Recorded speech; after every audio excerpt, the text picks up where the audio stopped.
Lena Parker woke in silk sheets that weren't hers, in a room she didn't recognize, beside a man whose face could end lives with a single word. The charity gala was supposed to be her last catering shift before finally escaping the city, but one drunken wrong turn changed everything. She'd stumbled into Victor Romano's private suite, the ghost who ran the underworld from shadows. By morning, she learned the cruelest truth. Some doors once opened can never be closed again. And Victor Romano never let accidents walk away. If you're ready for a story of dangerous obsession, impossible choices, and love born from captivity, stay until the end. Hit that like button and drop a comment telling me what city you're watching from. I want to see how far this story travels. The Grand Carlisle Hotel stood like a cathedral of old money and older secrets, its marble facade gleaming under streetlights that had witnessed a century of whispered deals and broken promises. Inside the crystal chandeliered ballroom, the annual Westbrook Charity Gala hummed with the particular energy of the wealthy, pretending to care about the poor for exactly one evening per year. Lena Parker didn't belong there, not as a guest anyway.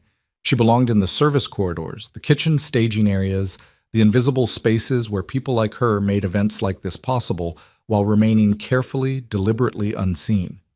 At 24, she'd perfected the art of invisibility, moving through crowds with trays of champagne and canapes, her dark hair pulled back in a practical bun, her black serving uniform designed to help her fade into the elegant wallpaper.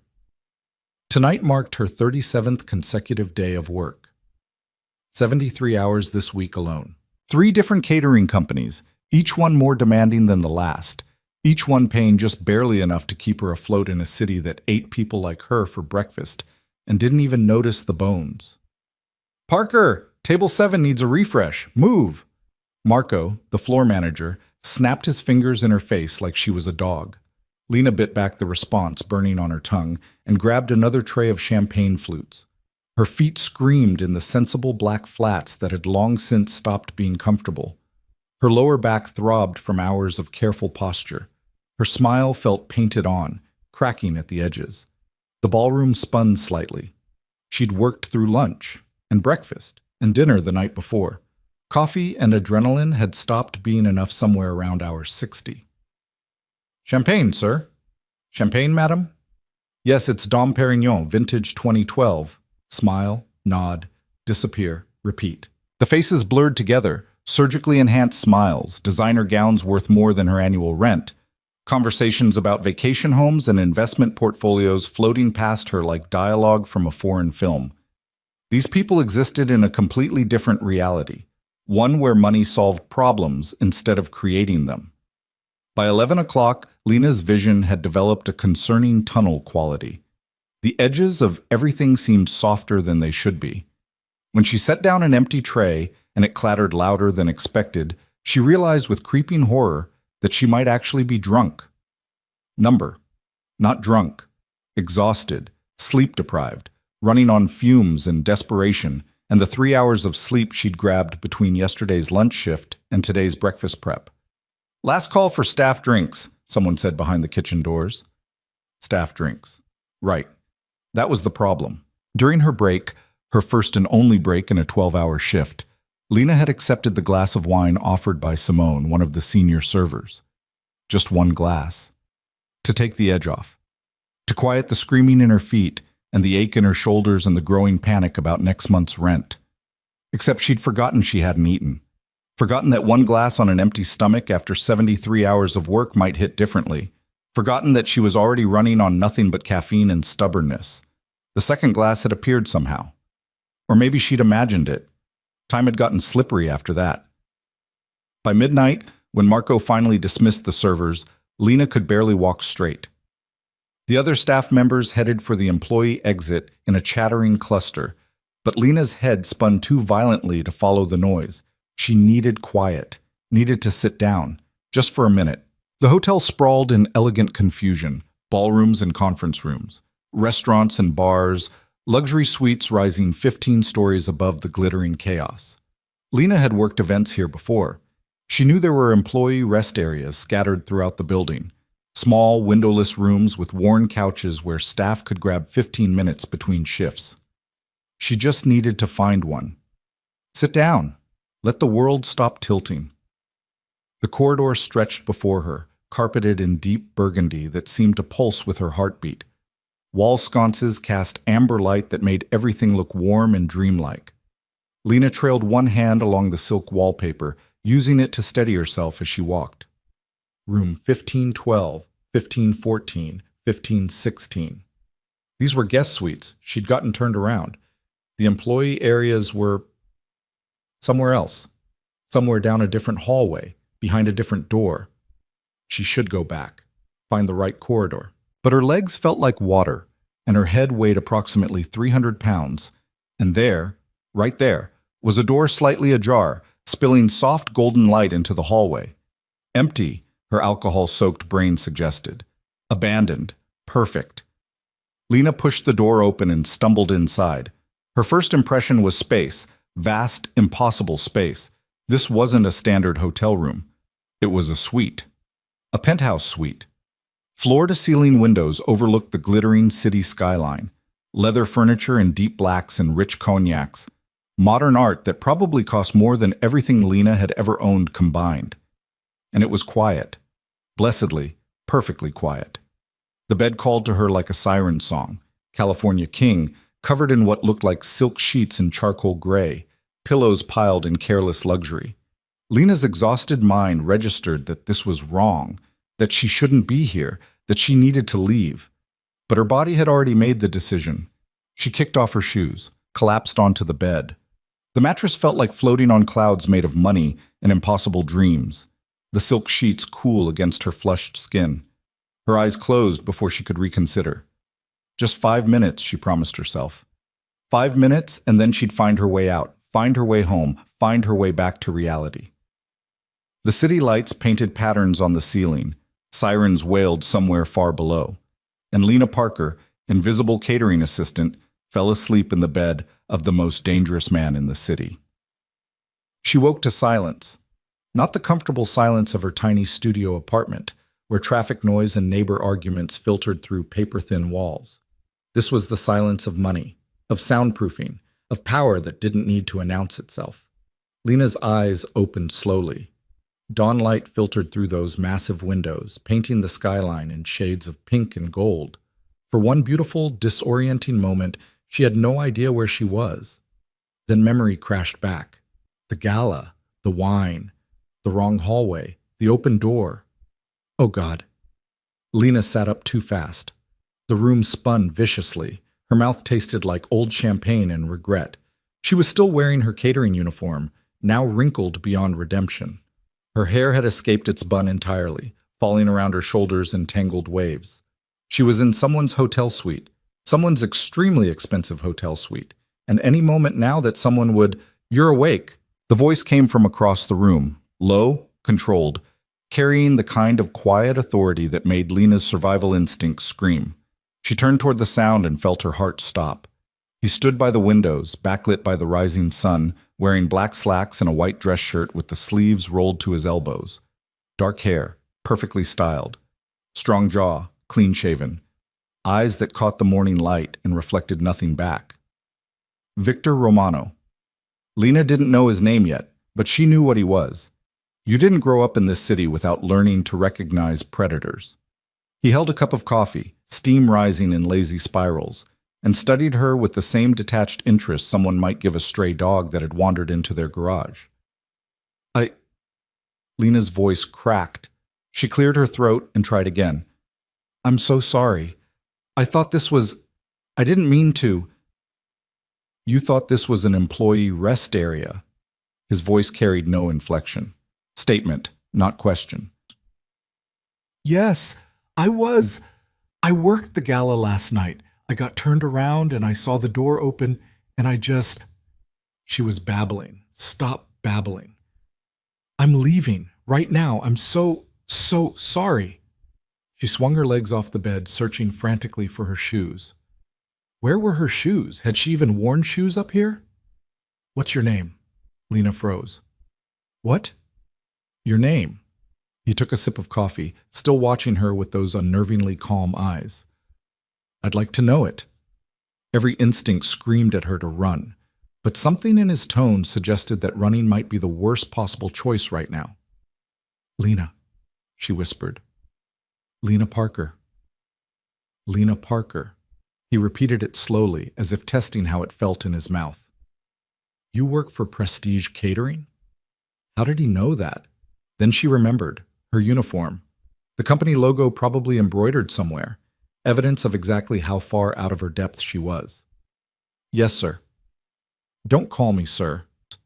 He moved from the window, crossing to a side table where an expensive-looking coffee maker sat, surrounded by hotel amenities that probably cost more than her weekly salary.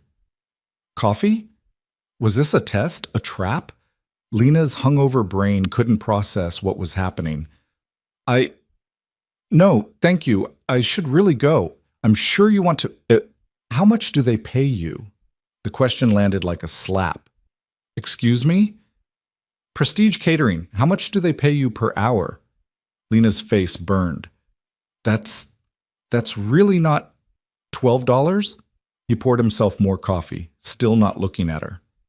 13? No benefits, I'd imagine. No paid time off. You work 70, 80 hours a week across multiple companies, trying to stitch together something resembling a living wage.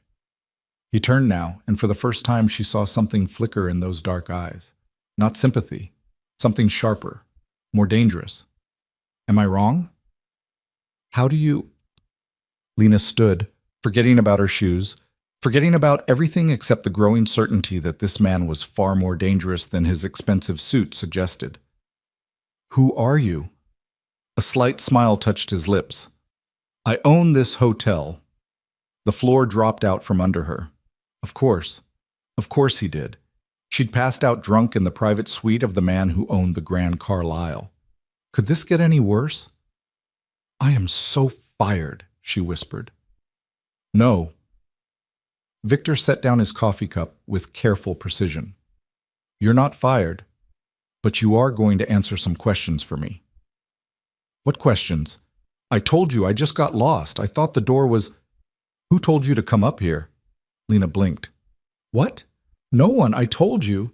"What did they offer you?" He moved closer, and Lena instinctively stepped back until her legs hit the bed. "Money? A way out of debt? What was the price to get you into my suite?" "I don't understand what you're asking me." "Then let me be clear." He was close now. Too close. She could smell his cologne, something dark and expensive. Last night, during the gala, a very specific sequence of events was supposed to occur. Events involving this suite. Events that didn't happen because you were unconscious in my bed instead of where you were supposed to be. Lena's heart hammered against her ribs. "I don't know what you're talking about." "No." He studied her face with unnerving intensity. "I don't think you do." He pulled out his phone, tapped something, and held it up for her to see. Security footage, time-stamped from last night. It showed Lena stumbling down the hallway, clearly drunk, pushing open the door to his suite. "This is you," he said, alone, intoxicated, looking for a place to rest. He swiped to another video. Different angle. Same hallway, different timestamp, approximately 10 minutes before Lena had appeared. This footage showed a dark-haired woman in a red gown deliberately propping open the door to his suite, wedging it with a small piece of cardboard before disappearing back down the hallway. "This," Victor continued, "is someone setting a trap, a very specific trap designed to compromise me, and you, Lena Parker, stumbled into it completely by accident." The room spun again, but this time it had nothing to do with alcohol. I don't know that woman." "I know." He pocketed the phone. "Which creates an interesting problem." "What problem?" "The people who planned this, who paid that woman to leave my door accessible, who likely had cameras positioned to document whatever was supposed to happen here. Those people have already moved forward with their plan. By now, photographs exist, videos probably, evidence of someone in my suite who shouldn't be." Lena felt sick. "But nothing happened. I just slept. We didn't..." "Do you think that matters?" His voice remained calm, almost gentle, which somehow made it worse. "In my world, perception is reality. If my enemies believe they have leverage, they have leverage. If they think I've been compromised, I've been compromised." Then show them the security footage. Show them I was just a drunk idiot who got lost. I intend to. He moved to the window, hands in his pockets, silhouetted against the brightening sky. But that creates a different problem. What problem? You. The single word hung in the air between them like a death sentence. Once I reveal what really happened, Victor continued, still facing the window, the people behind this will know they failed. They'll know their trap caught the wrong person, and they'll need to eliminate the evidence of their failure. Understanding hit like ice water. You mean they'll kill you? He turned back to face her, expression unreadable. Yes, almost certainly. You're a loose end. Loose ends don't survive long in my world. Lena's legs gave out. She sat hard on the bed, mind racing through impossible options. Run, hide, go to the police. Each option more futile than the last. Why are you telling me this? Her voice came out small, broken. Because I'm offering you a choice. Victor crossed back to her, crouching so they were eye level. Up close, she could see the faint scar along his jawline, the flecks of gold in his dark eyes, the absolute absence of mercy in his expression. You can leave, he said quietly. Walk out that door. Take your chances with whoever's hunting you. Hope that you're faster, smarter, luckier than they are. Or you stay under my protection. Let me clean up this mess, keep you alive until the danger passes.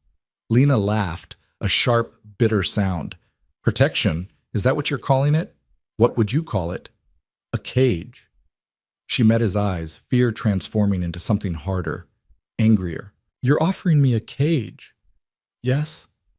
He didn't flinch from the word, didn't pretend. A very comfortable cage, but a cage nonetheless. And if I choose to walk out that door, then you walk out. He stood, moving back to give her space. I won't stop you, but I won't be able to protect you either. Some choice. It's more than most people in your situation get. Lena stood on shaking legs and walked to the window. 15 stories below, the city was waking up. Coffee shops opening, buses running their routes, normal people living normal lives. Her studio apartment was 17 blocks north, a tiny box filled with secondhand furniture and unpaid bills and the illusion of freedom. She could see it from here, could almost pretend she could still go back. How long? She asked without turning around. How long what? This protection, this arrangement. How long until the danger passes?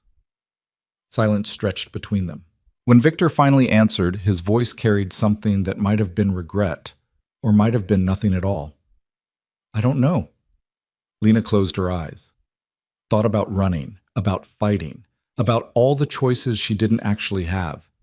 When she opened her eyes again, her reflection in the window looked like a stranger, a girl who'd made one wrong turn and fallen through the looking glass into a world she didn't understand. What happens now? She asked. Now. Victor's reflection appeared beside hers in the glass. Now you pack what little you own. Now you disappear from your old life. Now you learn to live in mine. And if I hate it, you will. The honesty of it struck her silent. But you'll be alive, he continued. And in my experience, living angry is better than dying free. Lena turned to face him. This stranger who held her life in his hands. This man whose name she still didn't know, but whose presence filled the room like smoke. I don't even know who you are. Yes, you do. His slight smile held no warmth. You knew the moment you woke up and saw me. Some part of you recognized exactly what I am. He was right. She had known. On some primal level, she'd understood immediately that this wasn't just a wealthy hotel owner. This was something else, something darker. Victor Romano, he said, offering his hand like they were meeting at a business lunch instead of negotiating her captivity. Welcome to the rest of your life, Lena Parker. She stared at his outstretched hand, at the choice that wasn't really a choice, at the door she couldn't walk through and the cage she couldn't refuse. Then she reached out and shook it. His grip was warm, firm, absolutely unyielding. And Lena Parker, invisible catering assistant, died quietly in that handshake. Whatever came next would be someone else entirely. I'll need to call my roommate, she heard herself say. Tell her I'm okay. No. No? No contact with your old life. Not until this is resolved. Victor released her hand and walked to the door.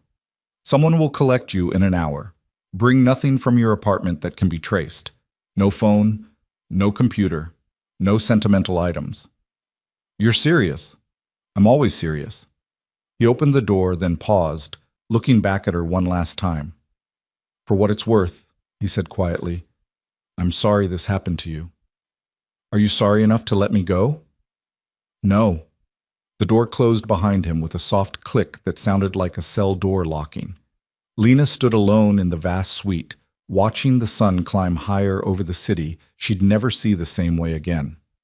Somewhere below, in a studio apartment she'd never returned to, her phone was probably ringing. Her roommate probably worried. Her life probably continuing without her.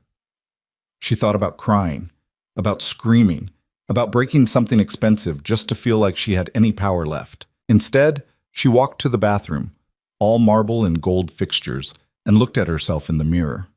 The girl looking back had dark circles under her eyes, ruined makeup, tangled hair, a catering uniform that marked her as invisible, forgettable, nobody.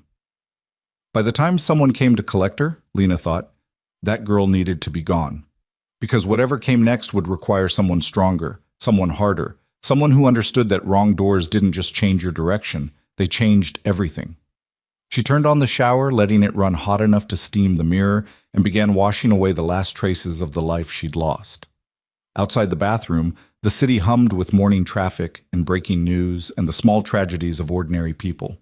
Inside, Lena Parker stood underwater hot enough to burn and learned her first lesson in Victor Romano's world. Survival meant becoming someone else entirely. And she had exactly 1 hour to figure out who that someone would be. The black sedan that collected Lena had windows tinted so dark she couldn't see the city passing by. The driver never spoke, never looked at her, just opened the door, waited for her to climb inside, and drove in absolute silence through streets she could only imagine. She'd left her apartment with nothing. No phone, as instructed, no laptop, no photographs of her mother who died 3 years ago, no journals filled with dreams of escaping the city, just the clothes on her back, jeans and a sweater she'd grabbed in the confused panic of packing while her roommate Sarah banged on the locked bedroom door, demanding to know what was happening. Lena hadn't answered, couldn't answer. What would she have said? That she'd drunkenly stumbled into a stranger's hotel suite and now belonged to him? That invisible catering assistants didn't get second chances, only different prisons? Instead, she'd climbed out the fire escape like a thief fleeing her own life. The car turned sharply, climbing a hill Lena recognized from the tilt of her body. They were heading toward the heights, the neighborhood where mansions perched like fortresses above the ordinary world. She'd catered parties up here before, moving through marble foyers with trays of champagne, invisible among people whose weekly grocery budget exceeded her monthly rent. When the sedan finally stopped, Lena expected gates, guards, the theatrical security of new money trying to look important. What she got was worse. The car pulled into an underground garage so vast it could have swallowed her entire apartment building. Luxury vehicles lined the walls like sleeping predators, Bentleys, Maseratis, a midnight blue Aston Martin that probably cost more than most houses. Overhead lights buzzed with the particular hum of spaces that never saw daylight. The driver opened her door, still silent, still refusing to meet her eyes. Lena climbed out on legs that had forgotten how to be steady. The garage smelled like expensive leather and motor oil, and the particular emptiness of spaces designed to hide things. This way. The voice came from behind her. Lena turned and found a woman waiting by an elevator, late 50s, steel gray hair pulled into a perfect chignon, wearing a black pantsuit that suggested military precision disguised as professional attire. "I'm Mrs. Chen," the woman continued, her accent carrying hints of somewhere else. Hong Kong, maybe, or Singapore. "I manage Mr. Romano's household. You'll deal primarily with me." "I don't understand what I'm—" "The elevator, please." Mrs. Chen's tone allowed no argument. "We have much to discuss, and Mr. Romano dislikes waiting." The elevator rose silently through what must have been multiple floors. Lena watched the numbers climb, B2, B1, G1, 2, 3, wondering how big this house actually was. Her studio apartment could have fit in this elevator. They emerged into a hallway that redefined Lena's understanding of wealth. Hardwood floors that gleamed like dark honey, original artwork that belonged in museums, windows overlooking gardens so perfectly manicured they looked artificial. "Your quarters are on the third floor," Mrs. Chen said, walking with the brisk efficiency of someone whose time was valuable. East wing. Private bathroom, sitting area, closet space. Meals will be brought to you 3 times daily unless Mr. Romano requests your presence at dinner. Requests? Lena struggled to keep pace. Or requires. Mrs. Chen's lips twitched, not quite a smile, but close. "You're smarter than you look." They turned down another corridor, this one lined with closed doors that could have hidden anything. At the end, Mrs. Chen produced a key card and opened the last door on the left. "Your room." Lena stepped inside and felt her breath catch. It wasn't a room, it was a suite, larger than her entire apartment had been. A 4-poster bed dominated the space, dressed in ivory linens that looked like they'd never been touched. Floor-to-ceiling windows overlooked the city sprawling below. A sitting area with furniture that probably had Italian names. A bathroom visible through an open door that featured a tub big enough to drown in. "This is," Lena turned in a slow circle. "This is a cage." "A very expensive cage," Mrs. Chen corrected. "The windows don't open. The door locks from the outside. There are cameras." She pointed to small, nearly invisible lenses in the corners, monitoring everything except the bathroom. "You have privacy only where absolutely necessary." Lena's stomach turned. "What does he want from me?" "Right now?" "Nothing. Your collateral, insurance, a piece on the board that his enemies can't claim." Mrs. Chen moved to the closet and opened it, revealing clothes in Lena's size. Expensive clothes, designer labels she recognized from the wealthy women she'd served. "You'll dress appropriately, behave appropriately, and you'll wait until Mr. Romano decides what to do with you. And if I refuse, then you leave." Mrs. Chen met her eyes directly. "The elevator returns to the garage. The car takes you anywhere you want to go. And approximately 6 hours later, someone finds your body in an alley." The casual brutality of it struck Lena silent. "Mr. Romano is not a good man," Mrs. Chen continued, straightening an already perfect sleeve. "But he is a man of his word. If he says you're under his protection, you're protected. If he says you're free to leave, you're free. But freedom and survival are not the same thing, Miss Parker." She moved toward the door, then paused. "Dinner is at 7. Mr. Romano expects you in the dining room. Wear the blue dress, 3rd from the left. Questions?" Lena had 1,000 questions, 1,000,000, but only one that mattered. "What happens after dinner?" Mrs. Chen's expression softened almost imperceptibly. "That depends entirely on you." The door closed with a soft click. A lock engaged, and Lena stood alone in luxury that felt like drowning. She walked to the window, pressing her palm against the glass. Below, the city continued without her. Cars on distant streets, lights beginning to glow as afternoon faded toward evening. Somewhere down there, Sarah was probably calling hospitals, filing a missing persons report, crying over a roommate who'd vanished like smoke. Lena's reflection stared back from the window, same dark eyes, same unremarkable features, but somehow different. Changed. Like the girl who'd served champagne to wealthy strangers had been replaced by someone hollowed out and waiting to be filled with whatever Victor Romano decided she should become. The blue dress fit perfectly. Of course it did. Someone had taken her measurements, studied her size, prepared for her arrival like she was expected inventory rather than a human being who'd stumbled into the wrong life. Lena stood in front of the full-length mirror, barely recognizing herself. The dress was Valentino. She'd learned the label from years of watching wealthy women glide past in clothes that cost more than her rent. Midnight blue silk that moved like water, cut to make her look elegant rather than invisible. Her hair, still damp from the shower, fell in dark waves around her shoulders. She'd found makeup in the bathroom, expensive, unopened, exactly her shades. and applied it with shaking hands. She looked like she belonged in this house, this cage, this life. She looked like a lie. At precisely 7 o'clock, the door unlocked. Mrs. Chen appeared, gave Lena a single appraising nod, and gestured for her to follow. The dining room existed in a different reality altogether. A table long enough to seat 20 stretched beneath a chandelier that threw fractured light across walls painted in deep charcoal. Original artwork, a Rothko, unless Lena was mistaken, dominated one wall. Windows overlooked the gardens, now lit by subtle landscape lighting that made the perfectly trimmed hedges look like sculptured shadows. Victor sat at the head of the table, reading something on a tablet, wearing a black suit that probably cost more than a car. He didn't look up when Lena entered. Didn't acknowledge her presence at all until Mrs. Chen cleared her throat softly. "Miss Parker is here, sir." "I can see that." Victor set down the tablet and finally met Lena's eyes. His expression revealed nothing. "Sit." Not a request, a command. Lena sat in the chair Mrs. Chen pulled out, far enough from Victor to feel the distance, close enough to know she couldn't escape his attention. Crystal glasses caught the chandelier light. China plates with gold edging sat waiting for food Lena couldn't imagine eating. Mrs. Chen disappeared silently. Moments later, staff appeared. 2 young men in formal attire who moved with the practiced invisibility Lena recognized from her own catering work. They served the first course without speaking, without making eye contact, ghosts performing a ritual for people who'd stopped seeing them.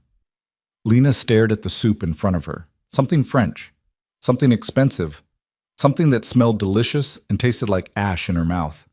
"You're not eating." Victor's voice cut through the silence. "I'm not hungry." "Eat anyway." Lena's hand tightened on her spoon. "Why?" "Because I said so." "That's not a reason?" "In this house, it's the only reason that matters." She looked up and found him watching her with that same unnerving intensity from the hotel, like she was a puzzle to solve, a problem to manage, anything except human. "Is that how this works?" Lena heard herself ask. "You say jump, and I ask how high." "Yes. And if I refuse? Then you'll learn what happens when people refuse me." The threat hung between them like something physical, but beneath the threat, Lena caught something else. A test. He was testing her, pushing to see how she'd react, whether she'd break immediately or if she had spine enough to be interesting. She picked up her spoon, tasted the soup, met his eyes while she swallowed. "It's cold," she said flatly. Victor's lips twitched. "Is it?" "Yes. Vichyssoise is meant to be served cold, but this particular recipe has been sitting too long. The cream is separating, temperature's risen above optimal. It's mediocre at best." Silence filled the dining room. The serving staff froze. Even the chandelier seemed to hold its breath. Then Victor smiled, a real smile, sharp as broken glass. "You know food. I've worked enough catering to know when the kitchen's phoning it in." He leaned back in his chair, studying her with renewed interest. "What else do you know?" "I know this Rothko is worth approximately $8 million at auction. I know those are Baccarat glasses. The Harcourt pattern. Discontinued.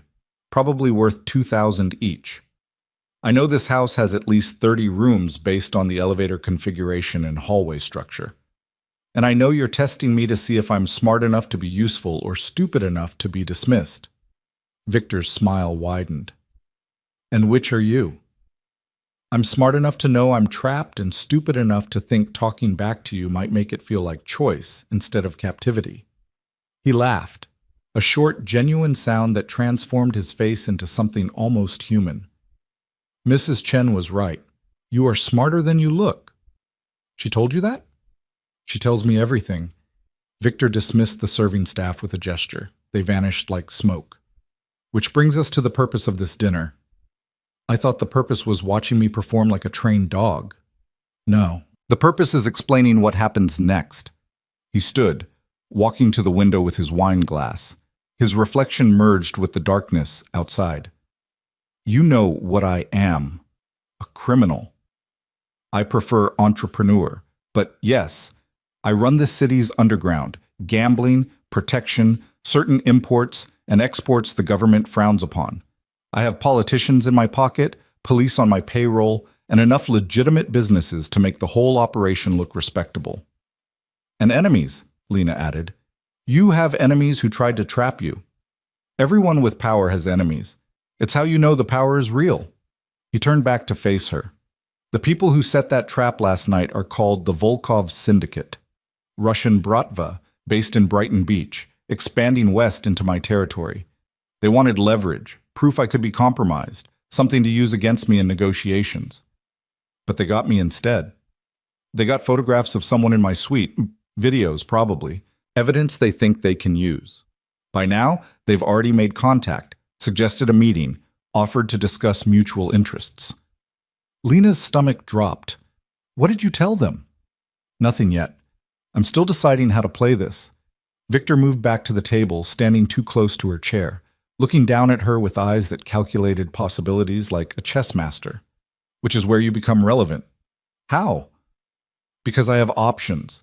I can show them the security footage, prove you were a random drunk who stumbled into the wrong room, destroy their leverage. But then they'll know I saw everything, know I can identify the woman who propped the door open. Exactly. Which makes you a liability they'll eliminate immediately. He circled behind her chair, and Lena forced herself not to flinch. Or I can let them believe their trap worked, let them think I've been compromised, use their assumptions against them. How does that help me? It doesn't, but it helps me. And in case you've forgotten, your survival currently depends on what helps me.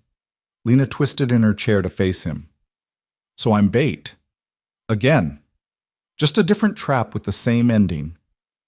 Not quite. Victor crouched beside her chair, bringing them eye to eye.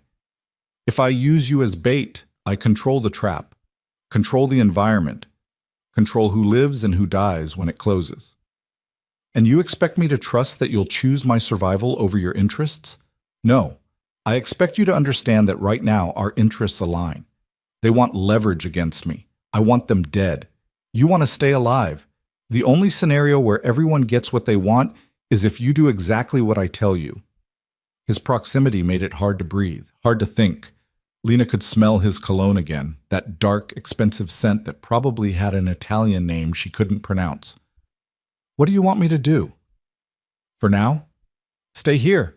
Let yourself be seen by my staff. Let word spread that Victor Romano has a woman living in his house. Someone young, someone unexpected, someone who appeared right after the gala. You want people to think we're together. Yes. He stood, moving back to his seat with casual grace. Let the rumors build. Let the Volkovs think their trap worked exactly as planned. And when they make their move, we'll be ready. When they make their move, people will die. People die every day in this city, Lena. At least this way, you won't be one of them. The servers returned with the main course, something that smelled incredible and looked like art on a plate. Victor ate with the calm of someone discussing weather rather than murder. Lena pushed food around, her appetite gone, her mind racing through scenarios that all ended in violence. You have questions. Victor said it like fact. Hundreds. Ask one. Lena set down her fork. Why not just kill them first? You obviously know who they are, where to find them. Why this elaborate game? Because killing them starts a war. A war costs money, destabilizes territory, draws unwanted attention from authorities I've spent years cultivating. But if they move against me first, if they break the rules of engagement we've all agreed to, then I'm justified in responding with overwhelming force. The other families will accept it, expect it even. So this is about politics. Everything is about politics when you have this much power. He took a sip of wine. But yes, I need the Volkovs to strike first, to overreach, to give me justification for ending them so completely that no one else considers testing me. And I'm the bait that makes them overreach. You're the vulnerability that makes them arrogant. There's a difference. Lena laughed, bitter and sharp. Not from where I'm sitting. Victor studied her across the table. The chandelier light caught in his dark eyes, making them look almost warm, almost human. But Lena had learned enough in one day to know that warmth from predators was just another kind of danger. You could have broken by now, he said quietly. Most would have, crying, begging, offering anything to make this stop. Would it help? No. Then why waste the effort? He smiled again, that sharp, dangerous smile. I'm beginning to think I underestimated you, Lena Parker. Don't worry, I've spent my entire life being underestimated. You're in good company. The rest of dinner passed in tense silence. Staff cleared plates, brought dessert neither of them touched, refilled wine glasses with precision. Lena felt the weight of their carefully blank expressions, people who'd learned to be invisible in the presence of power. People just like she'd been yesterday. When Mrs. Chen finally appeared to dismiss her, Lena stood with as much dignity as she could salvage. One more thing, Victor said before she could leave. Lena paused at the doorway. Yes? Tomorrow you'll meet my head of security. He'll teach you how to survive if things go wrong. I thought you said I was protected. You are. But protection isn't the same as safety. He returned his attention to his tablet, dismissing her without another glance. And in my world, the difference can get you killed. Back in her beautiful cage, Lena stood at the window and watched the city lights blur into stars. She thought about Sarah, probably frantic with worry, about the catering companies she'd worked for, already replacing her without a second thought, about the life she'd lost because she'd walked through the wrong door. Below, in the gardens, she noticed movement, security guards patrolling with the practiced efficiency of soldiers, cameras on every corner, lights that activated with motion. This house wasn't just a mansion, it was a fortress. And somewhere in its expensive heart, Victor Romano sat planning war while she played the role of his most valuable weapon. The lock on her door engaged at midnight. Lena heard it click into place, sealing her inside luxury that felt like suffocation. She crawled into the four-poster bed, buried herself in silk sheets that probably cost more than her monthly rent, and tried not to think about how comfortable captivity felt when it came with thread count this high. Sleep wouldn't come. Every time she closed her eyes, she saw Victor's face, heard his voice, felt the weight of his attention like something physical pressing against her skin. You're smarter than you look. The words played on repeat in her exhausted mind. Was that a compliment, a warning, or just another form of manipulation from a man who probably saw everything as leverage? Lena rolled onto her side, staring at the empty sitting area where shadows collected in expensive corners. In the morning, she'd meet his head of security. Learn to survive. Learn whatever skills came with being bait in a trap designed to start a war. But tonight, alone in her cage, she let herself feel everything she'd been holding back. Fear, anger, the bone-deep exhaustion of being stripped of every choice until only survival remained. She didn't cry. Tears seemed pointless when nobody was there to witness them. Instead, she lay in the darkness and felt herself changing, felt the soft parts of her personality hardening into something sharper, something capable of surviving Victor Romano's world. By the time dawn painted the windows pink and gold, Lena Parker had made a decision. If she was going to be trapped in this life, if she was going to be used as bait and leverage and whatever else Victor needed, then she would learn. She would adapt. She would become someone who couldn't be dismissed or discarded the moment her usefulness expired. She would survive. And if survival meant becoming someone else entirely, then she'd buried that scared catering assistant the moment she shook Victor Romano's hand. What rose in her place would be harder, smarter, dangerous enough to navigate this world without drowning. The lock disengaged at 7. Mrs. Chen appeared with breakfast on a silver tray, coffee, fresh fruit, pastries that smelled like Paris. Mr. Romano expects you in the gym at 8, the older woman said, setting the tray on the sitting area table. Wear the athletic clothes in your closet. Dmitri doesn't tolerate lateness. Dmitri? Head of security, former Spetsnaz. He'll assess whether you're capable of basic self-defense or whether we're wasting our time. Lena bit into a croissant that tasted like butter and regret. And if I'm wasting your time? Mrs. Chen's expression remained neutral. Then we hope Mr. Romano's plan works perfectly, because if it doesn't, you'll have no way to protect yourself when everything goes wrong. She left before Lena could respond. The door locked behind her. And Lena sat alone with breakfast that tasted like ashes, and the growing certainty that wrong doors didn't just change your direction, they changed who you had to become to survive what came next. The gym occupied the entire basement level, a space that looked like it belonged in a professional training facility rather than a private residence. Punching bags hung like bodies from reinforced ceiling beams. Weight equipment gleamed under industrial lighting. Mats covered most of the floor in sections marked for different combat styles. The air smelled like sweat and leather, and the particular tension of spaces designed for controlled violence.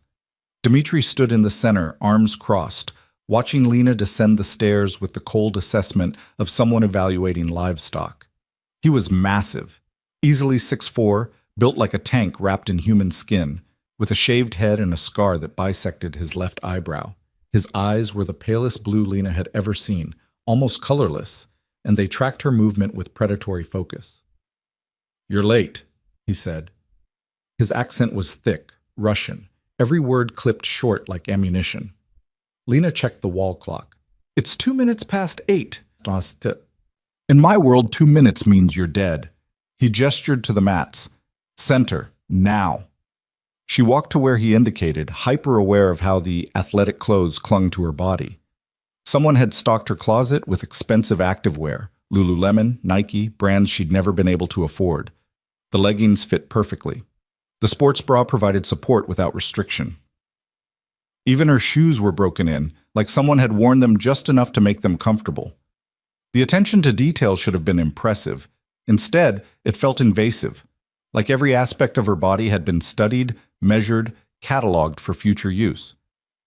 "What combat training do you have?" Dmitri circled her slowly, evaluating from every angle. "None."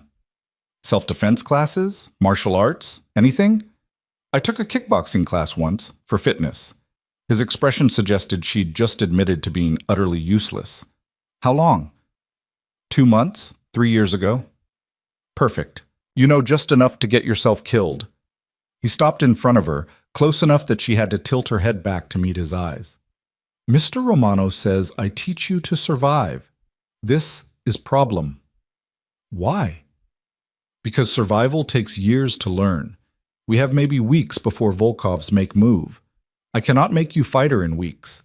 Best I can do is teach you not to die immediately when violence starts." Lena's stomach twisted. "That's encouraging." "I don't encourage. I prepare." Dmitri moved to an equipment rack and returned with 2 training knives, rubber blades designed to bruise but not cut. He handed her one. "You know what this is?" "A knife." "Wrong. This is what kills you when you're stupid. Hold it." Lena gripped the rubber handle, and Dmitri immediately adjusted her hand position with rough efficiency. "Fingers here. Thumb on spine. Blade pointed down, not up. You stab up, you get stuck in ribs. You stab down, you penetrate organs." He demonstrated with clinical precision. "Again." They drilled for an hour. Dmitri attacked in patterns designed to overwhelm her. Quick strikes she couldn't possibly block, holds she couldn't escape. Scenarios where her only option was surviving long enough for help to arrive. He never hurt her badly, but he never went easy either. Each bruise was a lesson. Each moment of panic was training. "You freeze," he said, after throwing her to the mat for the 6th time. "This is natural. Prey freezes when predator strikes. But frozen means dead. You understand?" Lena nodded, gasping for breath. "Words. Use words." "I understand." "No, you don't. But you will." He pulled her to her feet with surprising gentleness. Again. By the time he finally called a break, Lena's entire body screamed with exhaustion. She collapsed on the mat, muscles shaking, lungs burning. Dmitri handed her a water bottle and sat beside her with the easy confidence of someone whose body was a weapon he'd spent decades perfecting. "You're weak," he said conversationally. "No muscle, no stamina, no instinct for violence." "Thanks for the assessment. But you don't quit. This is good. Weakness can be fixed. Quitting cannot." He took a long drink of his own water. "Mr. Romano, he tells me you stumbled into his suite by accident. This is truth?" "Yes." "And now you're here because leaving means dying?" "That's the general idea." Dmitri nodded slowly. "I have seen this before. People who become valuable by accident. Some break, some adapt. Some become more dangerous than those who chose this life." Which one am I? Too soon to tell, but you have spine. This matters more than strength. He stood, offering his hand to pull her up. Tomorrow, we work on awareness. How to read room, how to identify exits, how to know when violence is coming before it arrives. But today, we work on something more important. What's that? How to fall without breaking. He swept her legs before she could react. Lena hit the mat hard, the impact driving air from her lungs. Before she could recover, Dmitri grabbed her arm and pulled her up, only to immediately throw her down again from a different angle. Landing is everything, he explained, his voice clinical despite the violence of his actions. You will fall, in heels, in confined spaces, while running, while fighting. How you fall determines if you get up again. They drilled until Lena's body moved on instinct rather than thought. Tuck the chin, protect the head. Roll with momentum instead of resisting. Convert falling into movement. She hit the mat dozens of times, each impact teaching her body lessons her mind couldn't quite grasp. When Dmitri finally dismissed her, Lena could barely walk. Her muscles felt like water. Her skin bloomed with bruises that would be spectacular by tomorrow. But something had shifted. Some fundamental understanding that her body could be trained to survive what her mind said was impossible. Same time tomorrow, Dmitri called as she limped toward the stairs. And eat more. You need muscle, not just determination. Mrs. Chen met her at the top of the stairs with a towel and an expression that might have been sympathy. Ice bath is ready in your room, the older woman said. It will help with the soreness. I don't think anything will help with the soreness. The first week is worst. After that, your body adapts. Mrs. Chen handed her the towel. Mr. Romano wants to see you at 6.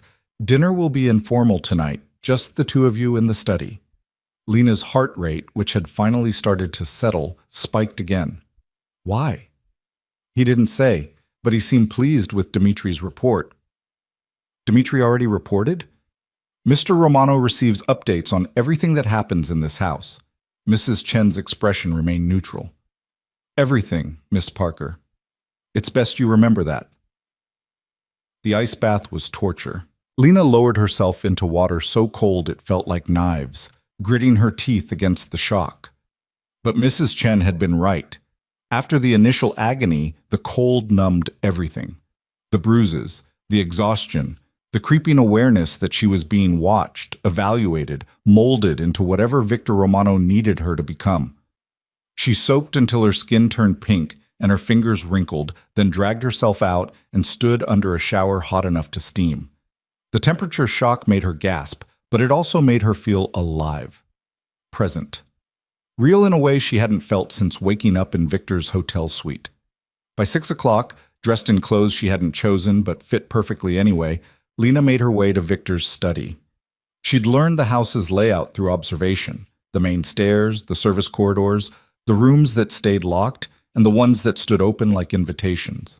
The study was on the second floor, facing the gardens, with floor-to-ceiling bookshelves and windows that overlooked the city like a king surveying his kingdom.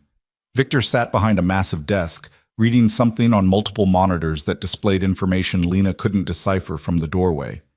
He looked up when she knocked, and something flickered across his face. Approval, maybe?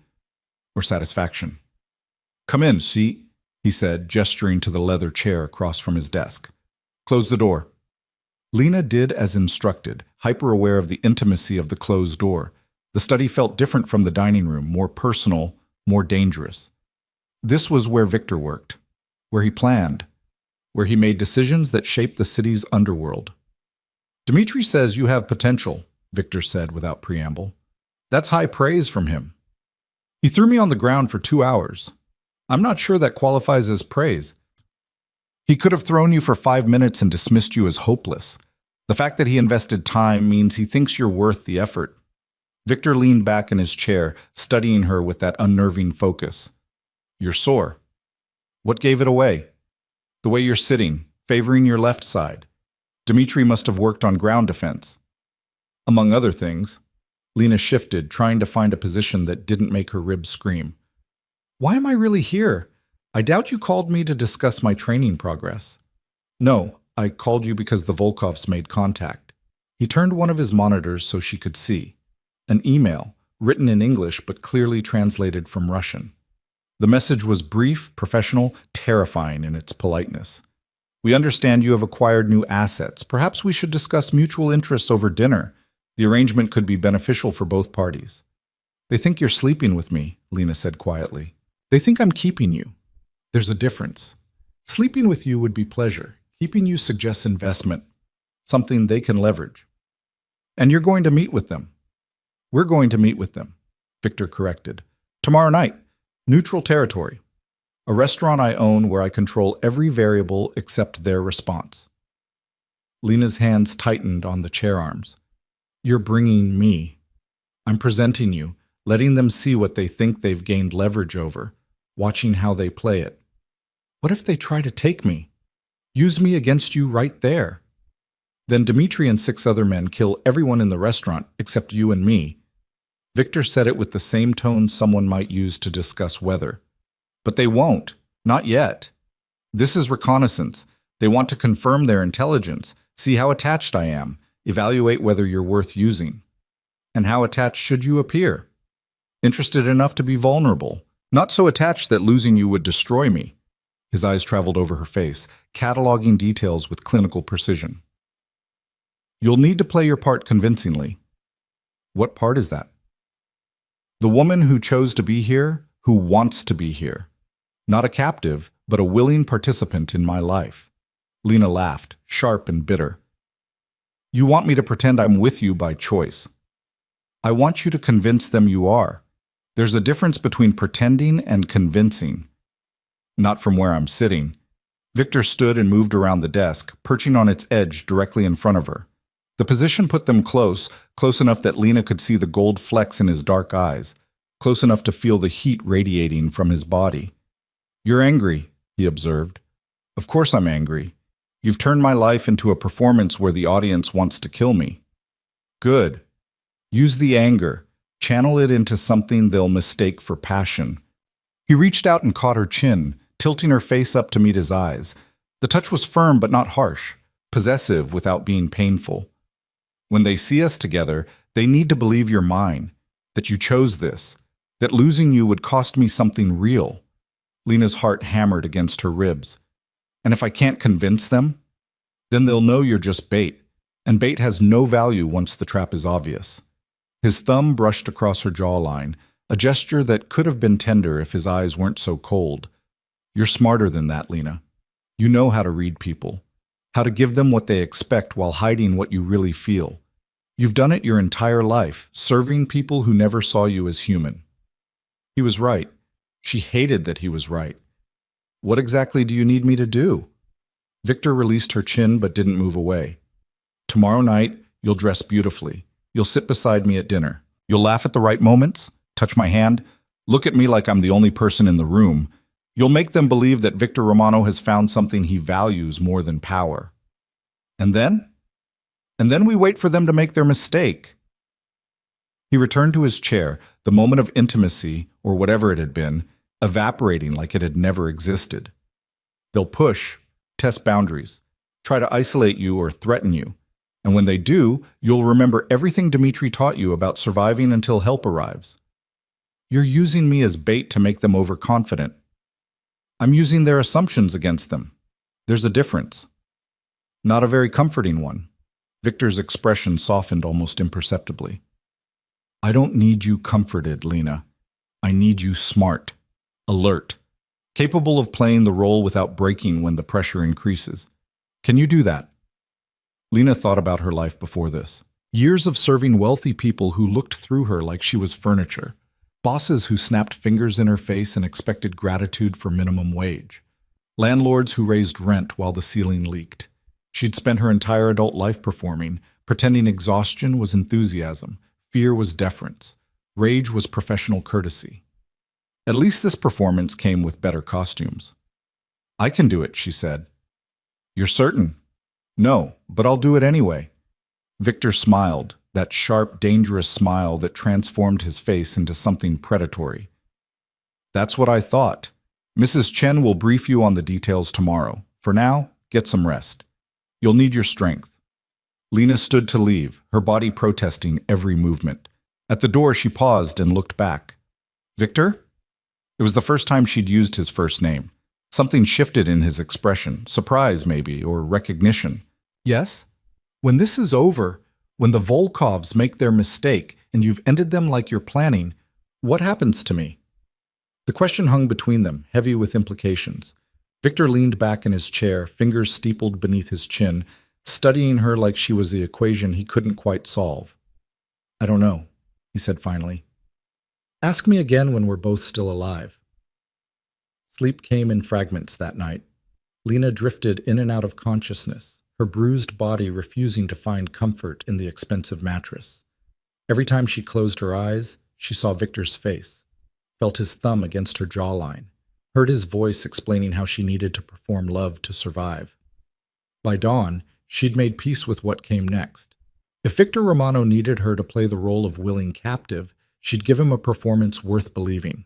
She'd smile and touch and laugh and make his enemies think she'd chosen this cage. And while they were busy believing the lie, she'd be learning, watching, understanding the mechanisms of power that kept her trapped. Because someday, maybe not soon, maybe not until long after the Volkovs were dead and buried, she'd need that knowledge to escape, or to decide that escape wasn't what she wanted anymore. The thought terrified her more than anything else in this new life, that she might become someone who chose to stay in the cage even after the door unlocked. Mrs. Chen appeared at 8 with breakfast and an armful of garment bags. Mr. Romano had these brought in for tomorrow night, the older woman said, hanging them in the closet. He'd like you to choose the one you feel most comfortable in. Lena unzipped the first bag and felt her breath catch. Dior. The dress was midnight blue, nearly black in certain light, with a neckline that would reveal just enough to be interesting without being obvious. The second was Versace, crimson silk that would cling to every curve. The third was Valentino, emerald green with details that probably cost more than a car. These are... Lena touched the fabric with something close to reverence. These are museum pieces. They're tools, Mrs. Chen corrected. Choose the one that makes you feel powerful, not beautiful. You'll need that power tomorrow night. What if I can't pull this off? Then people die. Possibly including you. The older woman's expression remained neutral. But I don't think you'll fail. Why not? Because I've watched Mr. Romano collect broken things for 20 years. He fixes some, discards others. But you're not broken, Miss Parker. You're just angry. And angry survives better than broken ever could. After Mrs. Chen left, Lena tried on each dress, studying her reflection with critical eyes. The Dior made her look elegant. The Versace made her look dangerous. But the Valentino, the emerald green that caught the light like water, made her look like someone who'd chosen to be exactly where she was. She chose the Valentino. The rest of the day passed in preparation.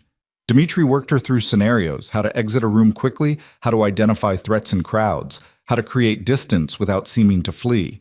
A woman Lena had never met appeared to style her hair, test makeup options, ensure that tomorrow night's performance would be flawless. Mr. Romano wants natural, the stylist explained, working expensive products through Lena's hair. Like you didn't try too hard. Like being beautiful is effortless for you. Nothing about this is effortless. That's what makes it convincing.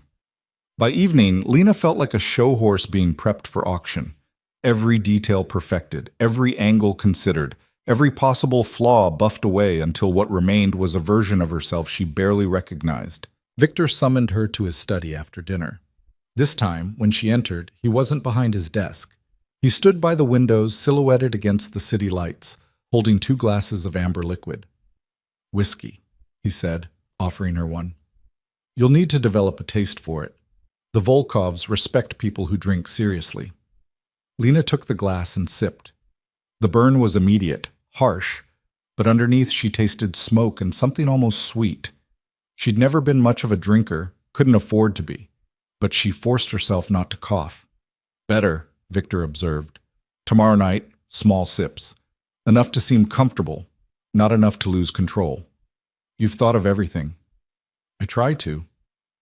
He moved closer, close enough that the city lights painted shadows across his features. There's one more thing we need to address. What's that? Physical contact.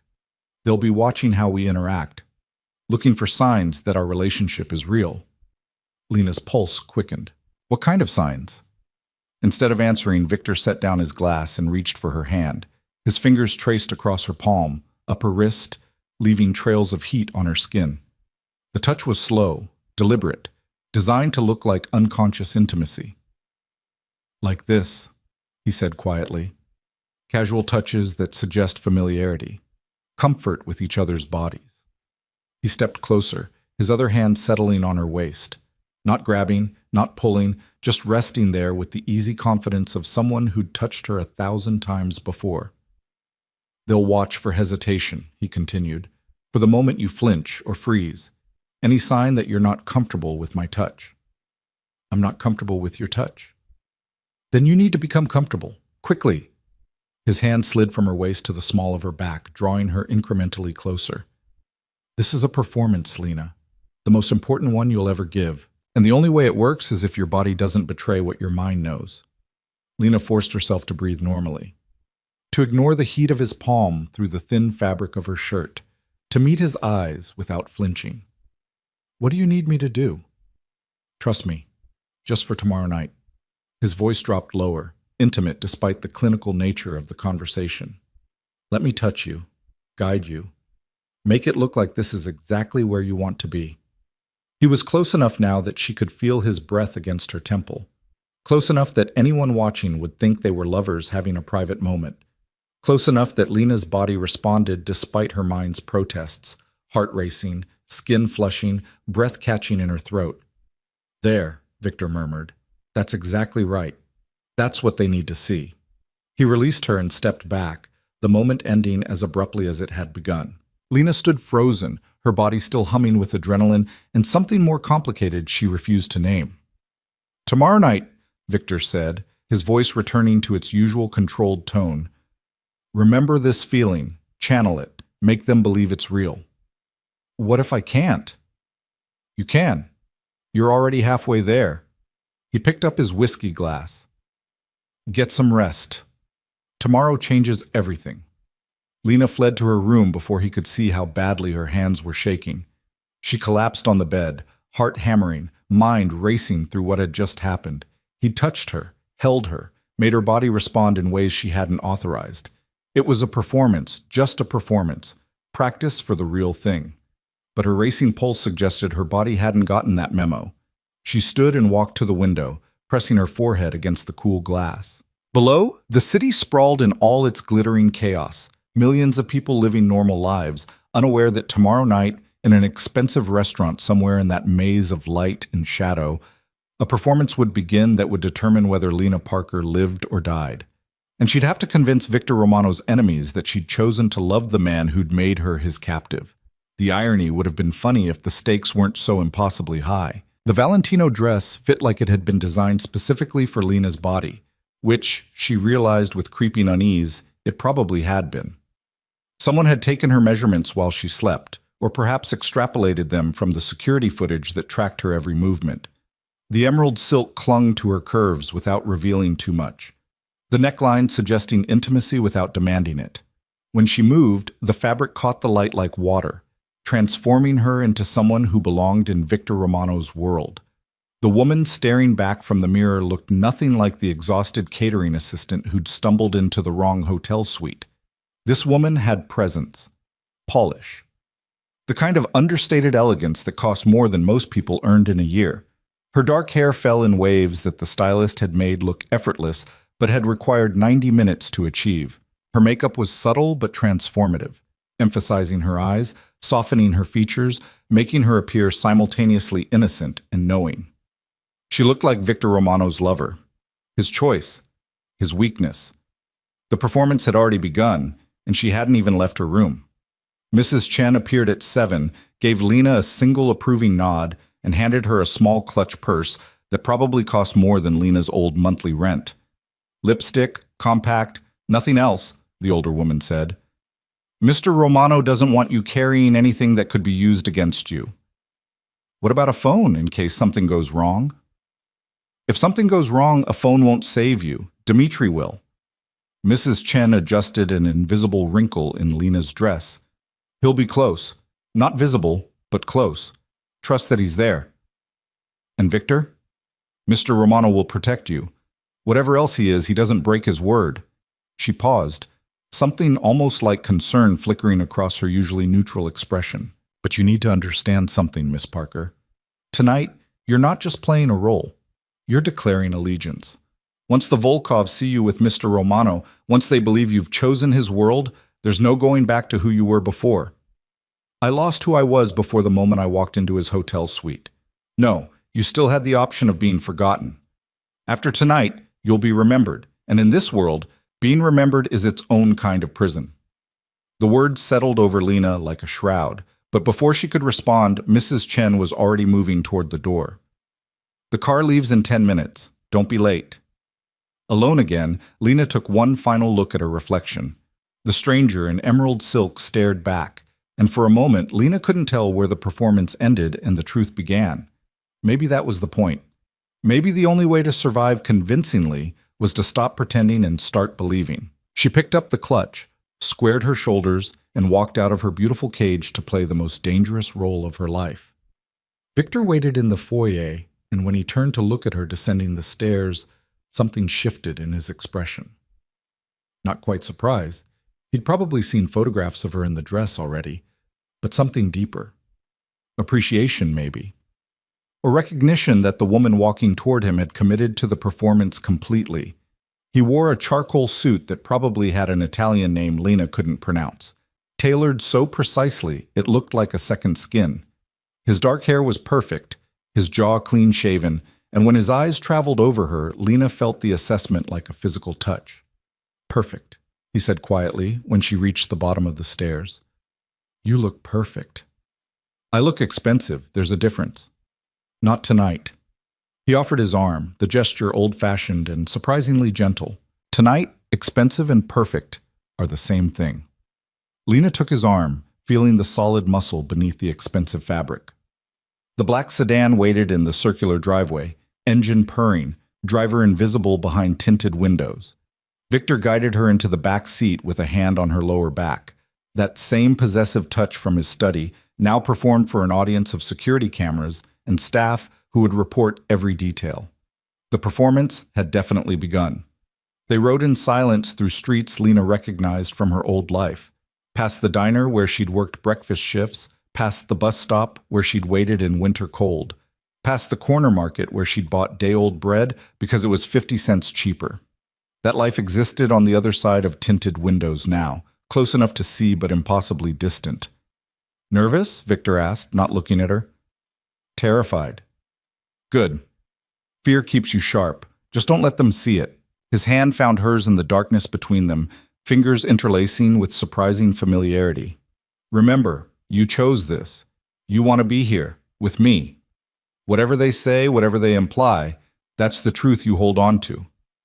And if they try to separate us, they will. At some point, someone will suggest you'd be more comfortable waiting in another room, or they'll ask you a question designed to get you alone with them. His grip tightened fractionally. When that happens, you decline politely. Stay close to me. Make it clear that leaving my side isn't something you're interested in. What if they insist? Then things get interesting very quickly. He finally looked at her, his dark eyes unreadable in the passing streetlights. But Dmitri will be watching. The moment they overstep, the moment you're in actual danger, he moves. You won't see it coming, and neither will they. The restaurant materialized from the city like something from another era. Lombardi's, an Italian establishment that had occupied the same corner for 3 generations. Lena had heard of it, naturally. You didn't work catering in this city without knowing the restaurants where deals were made and empires negotiated over handmade pasta and wine older than most people. The entrance was deliberately understated. A simple awning, brass fixtures that had aged into elegance. A doorman who looked like he'd broken bones professionally before retiring into hospitality. He opened the car door before they'd fully stopped, and Victor stepped out first, then turned to offer Lena his hand. The moment her heels touched the pavement, Lena felt the weight of observation. Security cameras in every corner, doorways that might hide watchers, windows reflecting the street while concealing whatever happened behind them. This was Victor's territory, his restaurant, but it was also neutral ground, a place where enemies could meet without immediate bloodshed. Victor's hand settled on her lower back again, guiding her toward the entrance with the easy confidence of ownership. Inside, the restaurant was everything Lena had imagined. White tablecloths, candlelight, murals of Italian landscapes that probably cost more than her yearly salary. Most tables were occupied by well-dressed couples and small groups, their conversations creating a murmur of privacy. But one table in the back corner, positioned with perfect sightlines to every entrance, sat three men who radiated danger, like other people radiated cologne. The Volkovs. Lena recognized them instantly. Not their faces, but their nature. The same predatory stillness she'd learned to identify in Victor. The same careful observation that cataloged threats and opportunities with equal precision.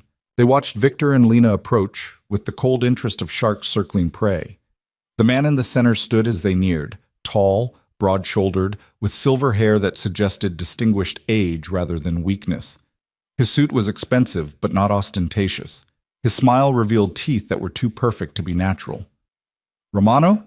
he said, his accent thick but controlled. "Thank you for accepting our invitation." "Dmitri," Victor replied, and Lena felt a jolt of confusion before realizing this was a different Dmitri. Dmitri Volkov, the patriarch of the family trying to leverage her existence. "Allow me to introduce Lena Parker." Volkov's eyes settled on Lena with unsettling intensity. "Miss Parker, a pleasure. Please sit." Victor pulled out Lena's chair, a gentlemanly gesture that also positioned her between himself and the wall, protected on one side, trapped on the other. She sat with as much grace as the dress allowed, hyper-aware of Volkov's assessment. The other two men remained silent, younger, harder-looking, probably sons or trusted lieutenants. One had a scar across his knuckles that suggested violence was a career rather than an occasional necessity. The other wore glasses that made him look academic, but his eyes held the same cold calculation as his companions. "Wine?" Volkov gestured to a bottle already open on the table. "Barbaresco, 2004. Excellent year." "Thank you."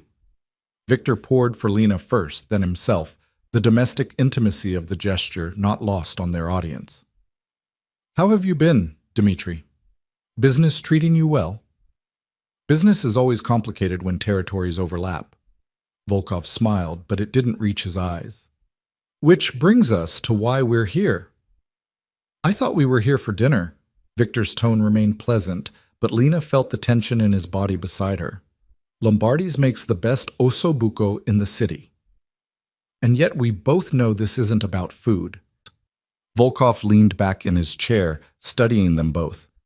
"You've been expanding into Brighton Beach, my territory, taking accounts that have belonged to my family for 2 decades. I've been accepting business from entrepreneurs who feel underserved by their current arrangements. If your clients are seeking alternatives, perhaps you should examine why they're unhappy." The scarred man's jaw tightened, but Volkov raised a hand in casual dismissal. "We can discuss business later. First, I'm curious about your companion." His attention shifted fully to Lena. "Miss Parker, forgive my directness, but I'm surprised to see Romano with a date. He's usually so solitary." This was it, the test. Lena felt Victor's hand find hers under the table, squeezing once, reassurance or warning, she couldn't tell which. "Victor's private by nature," Lena said, keeping her voice steady, "but even private men need someone to share dinner with occasionally." "Occasionally?" Volkov's smile widened. "From what I understand, you've been staying at his estate. That seems more than occasional." Information travels quickly in your circles. Information is currency, and you, Miss Parker, have become very interesting currency recently. He poured himself more wine, the gesture deliberately casual. "Tell me, how did you and Romano meet? It's such a romantic question, don't you think?" Lena felt the trap in the question. Any hesitation, any inconsistency, and they'd know she was performing. She glanced at Victor, letting her expression soften in a way she'd practiced in the mirror, then looked back at Volkov. "I was working a charity gala at the Grand Carlisle. Victor was there on business. We literally ran into each other, I wasn't watching where I was going, spilled champagne all over his jacket. The lie came easily, built on enough truth to be believable. Most men would have been furious. Victor just laughed and offered to buy me a drink after my shift. How charmingly ordinary. Volkov didn't sound convinced. And you decided to leave your life behind to move into his home based on one conversation? I decided that working 3 jobs to afford a studio apartment with broken heating wasn't much of a life to leave behind. Lena reached for her wine glass, proud that her hand remained steady. Victor offered me a choice. I made it. Choice. Volkov tasted the word like wine. Such an interesting concept. We all like to believe we have choices, don't we? But circumstances often decide for us. Victor's hand tightened on Lena's under the table. You have a point, Dmitri. I suggest you make it. My point is simple. You have something that belongs in my territory, and I'd like to discuss terms for its return. The temperature in the immediate vicinity seemed to drop several degrees. Lena realized with creeping horror that something meant the business Victor had taken. Accounts, operations, revenue streams that the Volkovs considered theirs by right. Nothing I have belongs to you, Victor said quietly. Everything I've acquired came to me voluntarily. If your former clients prefer my services, that's a market decision, not theft. Market decision. Volkov chuckled without humor. You always were good with words, Romano. But words don't change facts. You're operating in my territory without permission. That has consequences. Are you threatening me? I'm explaining reality. You're a smart man. Surely you understand that every action creates reaction. Volkov's eyes slid to Lena again. For instance, when a man acquires something valuable, it becomes a target. Not because the thing itself matters, but because losing it would hurt him. The threat couldn't have been clearer if he'd written it in blood. Lena felt her pulse spike, but she forced herself to meet Volkov's gaze without flinching. I'm not a thing, she said quietly, and I'm not a target. Of course not. Volkov's smile was indulgent, patronizing. You're simply a woman who made a choice. Though I wonder, would you have made the same choice knowing it might put you in danger? Every choice carries risk. I decided Victor was worth the risk. Touching. The scarred man spoke for the first time, his voice like gravel. But risk and reality are different animals, Miss Parker. Enough! Victor's voice cut through the tension like a blade. We came here to discuss business, not to listen to thinly veiled threats against my personal life. If you have territorial concerns, address them with me directly. Leave Lena out of this. But she's already in it. Volkov spread his hands in a gesture of false reasonableness. The moment you brought her into your world, she became part of the equation. Surely you understand that. I understand you're testing boundaries to see how much you can push before I push back. Victor stood, pulling Lena up with him. Consider this your answer. My personal life is off limits. My business operations are legitimate. And if you continue conflating the two, you'll discover exactly how unpleasant I can be when someone crosses lines I've clearly marked. Volkov remained seated, but the other 2 men stood, hands moving toward concealed weapons. For a moment, violence hung in the air like electricity before a storm. Then Volkov laughed, a genuine sound that somehow made everything worse. Sit, sit. No need for dramatics. We're civilized men having dinner. He gestured to the approaching waiter. The ossobuco, as Romano recommended, for all of us, and another bottle of the Barbaresco. Victor hesitated, and Lena could feel the calculation happening behind his controlled expression. Walking out now would show weakness. Staying meant enduring more tests. Either way, the Volkovs won something. He sat. Lena followed, her body rigid with tension. Dinner arrived in courses that Lena barely tasted. The food was probably extraordinary. Lombardi's reputation demanded nothing less, but every bite turned to ash in her mouth. Conversation continued around her, a careful dance of business talk and veiled threats, references to territories and accounts, and arrangements that meant nothing to her, but everything to the men at this table. She played her part, touched Victor's hand when appropriate, laughed softly at his occasional dry comments. Let her body language suggest comfort and intimacy, even as her mind screamed warnings about the danger sitting 3 feet away. Volkov watched it all with the attention of a scientist observing an experiment. The other two men maintained their silence, but their eyes never stopped tracking movement, cataloging details, preparing for violence that might come at any moment. "Miss Parker," the man with glasses said suddenly, breaking his silence, "perhaps you'd be more comfortable in the lounge while we discuss business? These conversations can be quite tedious for those not directly involved." There it was, the test Victor had predicted. The attempt to separate her, isolate her, see how she'd react.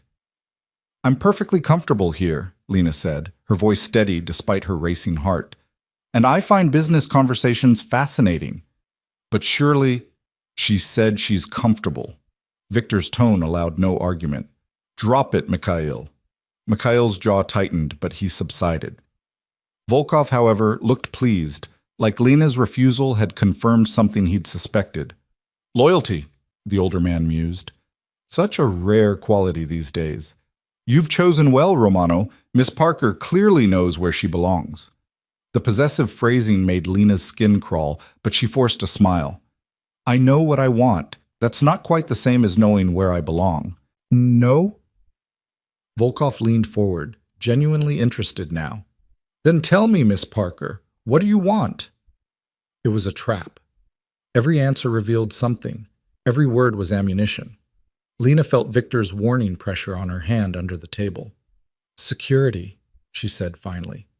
"I spent my whole life one crisis away from losing everything.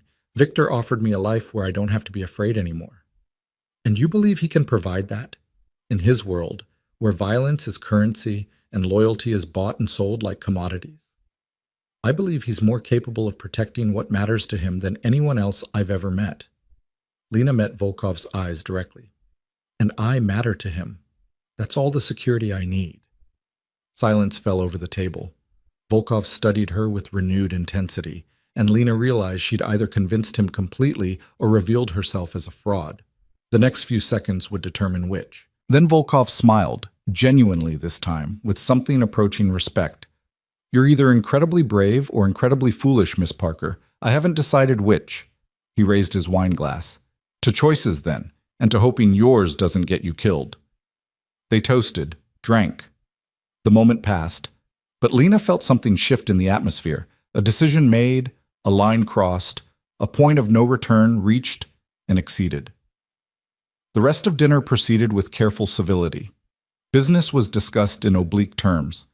Territories were mentioned without direct threats. By the time dessert arrived, tiramisu that Lena couldn't touch, an unspoken understanding seemed to have formed. The Volkovs would push, Victor would push back, and Lena existed in the space between as leverage both sides wanted to claim. When they finally stood to leave, Volkov extended his hand to Lena with old-world courtesy. "A pleasure meeting you, Miss Parker. I suspect we'll see each other again." "I hope not," Lena said honestly, shaking his hand. His grip was firm, calculated to be just uncomfortable enough to remind her of his strength. "Oh, we will. You've become far too interesting to ignore." He released her hand and turned to Victor. "We'll be in touch about the territories. I trust you'll give our discussion appropriate consideration." "I'll consider everything I always consider," Victor replied, his tone giving nothing away. In the car ride back, Lena finally allowed herself to shake. The adrenaline that had kept her steady through dinner evaporated, leaving her hollow and trembling. Victor said nothing, just pulled her against his side with surprising gentleness, letting her hide her reaction in the privacy of tinted windows. "You did well," he said quietly. "I was terrified." "I know, but they believed you. That's what matters." "What happens now?" "Now we wait. They'll analyze every word, every gesture, trying to determine if you're real or performance. And based on their conclusion, they'll either back off or escalate. Which do you think they'll do?" Victor was quiet for a long moment. "Escalate. Men like Volkov don't back down when they think they've found weakness. They push until something breaks. And if I'm what breaks, you won't be." His arms tightened around her. "I won't let you be." The certainty in his voice should have been comforting. Instead, it terrified her. Because for the first time since this nightmare began, Lena realized Victor Romano actually meant it. She wasn't just bait anymore. wasn't just leverage or performance or strategic asset. Somewhere between the hotel suite and tonight's dinner, she'd become something he actually intended to protect. And that, Lena understood with crushing clarity, was the most dangerous development of all. They arrived back at the estate after midnight. Dmitri, their Dmitri, not the silver-haired patriarch trying to destroy them, met them in the garage, his expression grim. Volkov's people followed the car, he said without preamble. They know the route, the security protocols, the shift changes. They're planning something. How soon? Victor's voice remained calm, but Lena felt the tension coiling through his body. Days? Maybe hours. They're moving up their timeline. Dmitri's pale eyes flicked to Lena. She needs to be ready. She will be. Victor guided Lena toward the elevator, his hand never leaving her back. Double the perimeter guard. I want eyes on every approach, and get the safe room prepared. Already done. The elevator rose in silence. When they reached Lena's floor, Victor followed her out, walking her to her door like they were normal people returning from a normal date. Safe room? Lena asked when they stopped outside her suite. Reinforced panic room in the basement. Separate air supply, communication systems. Enough provisions for a week. If things go wrong, when things go wrong, that's where you'll go. And you? I'll be ending the people who made it necessary. He touched her face, the gesture gentle despite the violence promised in his words. Get some rest. Tomorrow Dmitri trains you on the security protocols. You need to know every exit, every safe zone, every contingency. Victor, yes? Tonight, when Volkov threatened me, you almost started a war right there in the restaurant. Why? He was quiet for so long that Lena thought he wouldn't answer. Then his thumb brushed across her cheekbone, and when he spoke, his voice carried something that sounded almost like surprise. Because somewhere between protecting an asset and performing for an audience, this stopped being entirely strategic. His dark eyes searched hers. I don't know when it happened, but it did. He turned and walked away before Lena could respond, leaving her standing in the hallway with her heart hammering and her carefully constructed understanding of their arrangement crumbling into something far more complicated. Inside her suite, Lena collapsed on the bed in her expensive dress and felt everything she'd been holding back crash over her. Fear. Exhaustion. The crushing weight of knowing that violence was coming and she stood directly in its path. But underneath all that, something else stirred. Something she didn't want to name or examine too closely, because acknowledging it meant admitting that somewhere in this nightmare of captivity and performance, some part of her had started to care whether Victor Romano lived or died.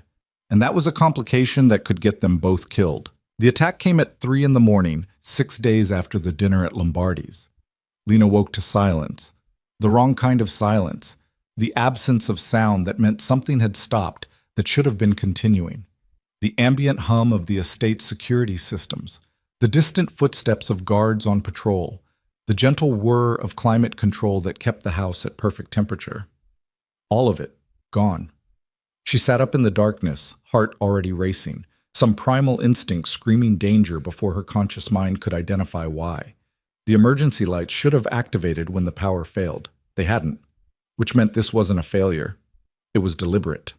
The door to her suite burst open. Not Volkov's men.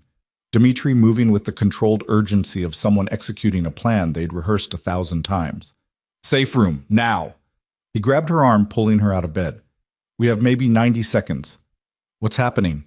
Later, move. Lena ran barefoot through hallways she'd memorized during the past week's training. Dmitri had drilled her relentlessly. Every exit route, every contingency, every scenario where things went catastrophically wrong. She'd complained about the paranoia.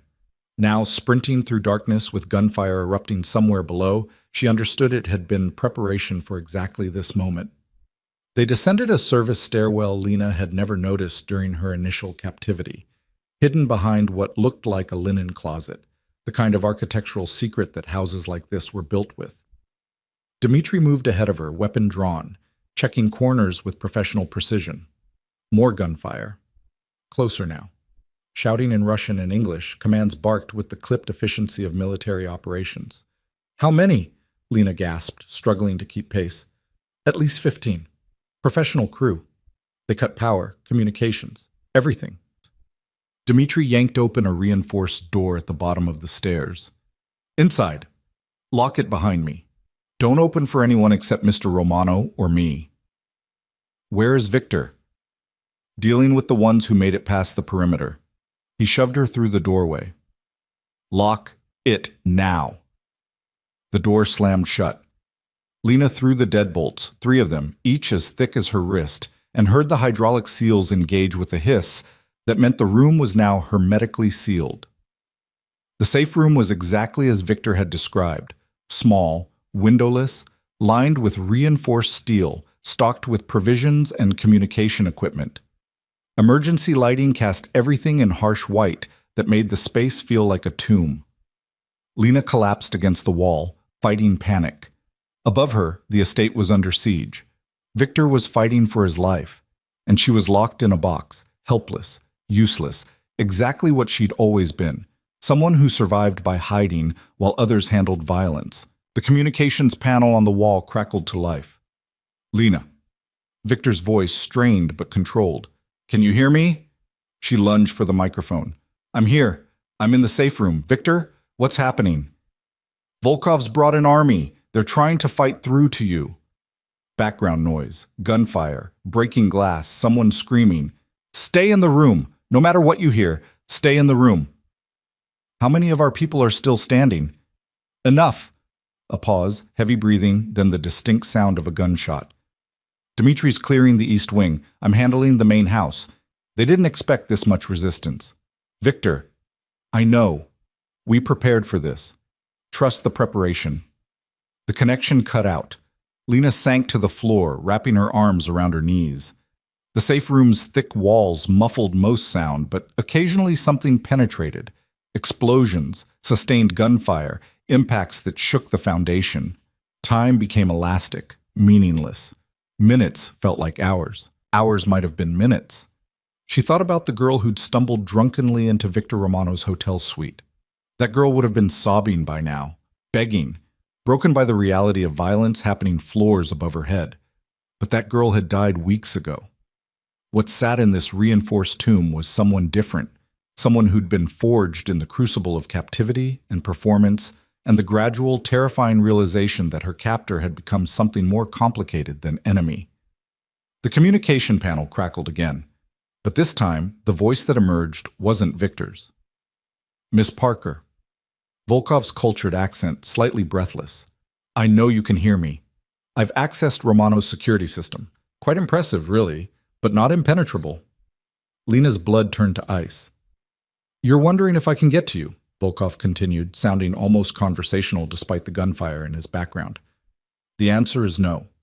That safe room is quite secure. But here's what I'm wondering. How long can you stay in there while Romano bleeds out 3 floors above you? You're lying. Am I? Check the medical monitors, room 2847. Your lover's vital signs are being tracked rather carefully right now. Lena's hand shook as she activated the security monitors. Most showed static, cameras destroyed in the fighting, but one monitor displayed what looked like a medical readout. Heart rate elevated but steady. Blood pressure concerning. A counter ticking upward that she realized with horror was blood loss estimation. He took a bullet for one of his men, Volkov said. Quite heroic, also quite stupid. The wound isn't immediately fatal, but without medical attention. He let the implication hang. What do you want? A trade. You, for Romano's life. I'll call off my people. Let his doctor treat him. All you have to do is open that door and come upstairs. And then what? You kill us both? Maybe, maybe not. But at least he'd have a chance. Whereas right now, in about 20 minutes, he bleeds out while you hide in your expensive box. Lena stared at the monitor, watching numbers fluctuate. Was it real? Was Volkov actually accessing their systems? Or was this elaborate manipulation designed to draw her out? You're wondering if I'm telling the truth, Volkov said, reading her silence accurately. Let me prove it. Check camera 47. I'll have my men move him into view. She switched cameras. Static cleared to show the library. destroyed now, furniture overturned, books scattered like dead birds. And in the center, surrounded by 3 armed men, Victor Romano slumped against a wall, his white shirt dark with blood, his face pale but conscious. One of Volkov's men grabbed Victor's head, forcing him to look up at the camera. "Lena," Victor's voice came through the speaker, weak but firm. "Don't. Stay in the room. That's an order." One of the men hit him, a brutal strike that snapped his head sideways. Blood sprayed across the camera lens. 20 minutes, Volkov said pleasantly. "The choice is yours, Miss Parker. Hide and let him die, or save him and see what happens next. Either way, this ends tonight." The connection cut. Lena stood frozen, every instinct warring. Victor had ordered her to stay. Dmitri had told her not to open the door for anyone. Every bit of training said hiding was survival. But the man bleeding out upstairs had stopped being just her captor weeks ago, had become something else: protector, partner in performance, the person who'd looked at her like she was worth protecting even when protecting her made no strategic sense. She thought about choices. Real choices. Not the illusion of choice she'd been given since this nightmare began. Victor had offered her freedom once. The freedom to walk out his hotel suite door and take her chances with assassins. She'd chosen captivity because captivity meant survival. Now she had another choice: stay hidden and survive while Victor died, or open the door and face whatever came next. Her hands moved to the deadbolts before her mind had fully decided. The first bolt slid back with a mechanical thunk that sounded like a death sentence. The second followed. The third. The hydraulic seals released with a hiss that meant she'd just traded perfect safety for perfect uncertainty. Lena opened the door and stepped into the hallway. The estate had been transformed into a war zone. Smoke hung in the air, acrid and choking. Emergency lighting cast everything in red that made the blood on the walls look black. Bodies. She didn't look too closely at faces, sprawled in positions that spoke of violence and sudden death. She climbed stairs on legs that shook, following the route Dmitri had drilled into her, heading toward the library where they'd shown her Victor. Twice she heard footsteps and hid, pressing herself into shadows while armed men ran past. Once, she stepped over a security guard she recognized from morning patrols, his eyes open and unseeing. The library door stood ajar. Lena pushed it open and found exactly what the camera had shown: destruction, blood, and Victor Romano slumped against the wall, now alone. The armed guards mysteriously absent. A trap. Obviously a trap. She walked into it anyway. "Lena." Victor's eyes opened when she knelt beside him. What part of "stay in the room" was unclear? The part where you expected me to hide while you died. She pressed her hands against the wound in his side, trying to slow the bleeding. "How bad is it?" "Bad enough that telling you to run would be pointless. I can't exactly chase you." He coughed, and blood flecked his lips. "Dmitri will kill me for letting you out of that room." "Dmitri's not here. I am." Exactly what they wanted. Victor's hand caught hers, his grip surprisingly strong. "This was the plan all along. Make me care enough about you that you'd care back. Then use that against us." "Touching," Volkov's voice echoed from the doorway. "Really, quite beautiful. Romano, I didn't think you were capable of genuine feeling. This is almost disappointing. I preferred you as a heartless bastard." He stepped into the library, flanked by 2 men Lena recognized from the restaurant, the scarred one and Mikhail with his academic glasses. Both armed, both wearing expressions that suggested the violence was far from over. "Let her go," Victor said, his voice steady despite the blood loss. "You wanted me vulnerable. You got it. She's not part of this." "Oh, but she is. She became part of this the moment you let yourself care about her." Volkov crouched a few feet away, staying carefully out of Victor's reach. "That's the thing about power, Romano. It's only meaningful if there's something you're afraid of losing. For years you had nothing. No family, no lovers, no attachments. You were untouchable because you had nothing worth touching. And now I do. Congratulations. What's your point?" "My point is watching you choose," Volkov gestured to Mikhail, who grabbed Lena and hauled her to her feet. She fought, but he was stronger, and the gun pressed against her temple ended her resistance immediately. "Her life or your territory, The accounts you took from me, the operations you absorbed, the clients you stole, all of it, in exchange for Miss Parker walking out of here alive. Victor's expression remained neutral, but Lena saw the calculation happening behind his eyes. Weighing options, measuring costs, deciding what she was worth. No deal, Victor said finally. Lena's heart stopped. No? Volkov raised an eyebrow. You'd let her die rather than surrender business interests. I'd let her die rather than surrender to you. Victor met Lena's eyes and something passed between them, an understanding maybe, or an apology. Because surrendering to you means you win, means you get the territory and kill us both anyway once you've consolidated power. At least this way, I die knowing you didn't get everything. Victor, Lena started, but Mikhail's hand clamped over her mouth. How very cold-blooded. Volkov stood, brushing off his knees. I'm almost impressed. Kill her. Mikhail's finger tightened on the trigger. Then the lights went out again. But this time, they went out deliberately, tactically, because Dmitri had been waiting for exactly the right moment, the moment when all of Volkov's attention was on Victor and Lena, when his men were focused on the hostages rather than the perimeter. The darkness lasted 3 seconds. When emergency lights flickered back on, Mikhail was dead on the floor, his throat cut with surgical precision. The scarred man had 2 bullets in his chest and was collapsing slowly, gun falling from nerveless fingers. And Dmitri stood behind Volkov with a knife pressed against the older man's kidney, his pale eyes promising death in multiple languages. Drop the weapon, Dmitri said quietly, or I paint this library with your organs. Volkov froze. The gun in his hand wavered. I said drop it. The weapon clattered to the floor. Additional security flooded in. Victor's people, bloodied but alive, weapons trained on Volkov from every angle. The battle was over, the assault team dead or captured. And Dmitri Volkov, patriarch of the Brighton Beach Bratva, stood with a blade against his spine and nothing left to bargain with. I told you to stay in the room, Dmitri said to Lena without looking at her. She saved my life, Victor corrected, wincing as he tried to stand. Medical personnel rushed forward, but he waved them off temporarily. By being exactly the bait we needed to draw them all into one place. Lena stared at him. You planned this? Not the getting shot part. That was improvisation. Victor's smile was pained. But yes, the rest of it.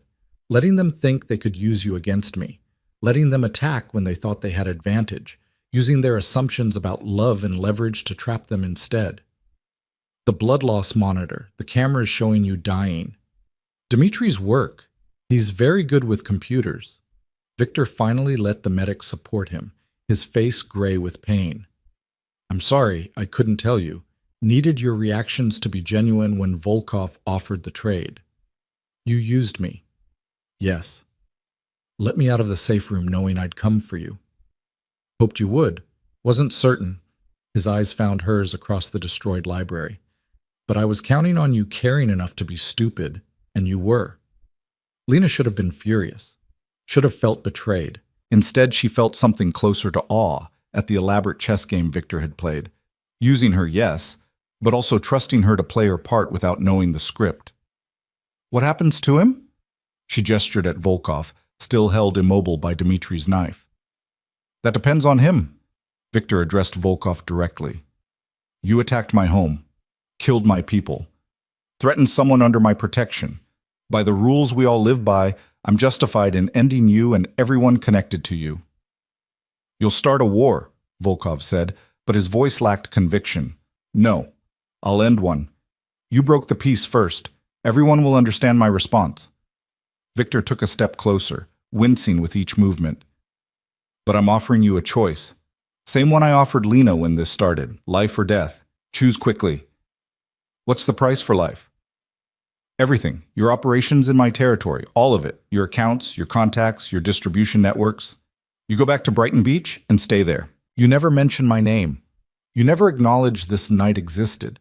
And you spend whatever years you have left knowing you lost to a man you thought you could break with sentiment. Volkov's jaw tightened. Pride warred with survival. Finally, survival won. Agreed.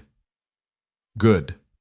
Victor nodded to Dmitri, who released Volkov with visible reluctance. Get him out of my house. If I see him again, our agreement is void. They dragged Volkov away. The security team began the grim work of cleaning up the aftermath, documenting casualties, removing bodies, assessing damage. Medics finally convinced Victor to sit so they could properly treat his wound. Through it all, Victor's eyes tracked Lena with an intensity that made her skin feel too tight. When the immediate chaos subsided, when the wound was bandaged and the library had been cleared of everyone except them, Victor spoke. "You didn't have to come out of that room." "Yes, I did." "Why?" Lena moved to stand in front of him, this man who'd kidnapped her, protected her, used her, trusted her. This criminal who'd somehow become the most important person in her carefully reconstructed life. Because somewhere between captivity and performance, this became real. For both of us. She touched his face, the gesture gentle despite everything. "You said you didn't know when it happened. I do. It happened when you gave me the choice to leave that hotel suite, when you could have just taken what you needed but offered me agency instead. I still trapped you. You gave me options and let me choose. That's more freedom than I had working 3 jobs and pretending to be invisible." She smiled despite everything.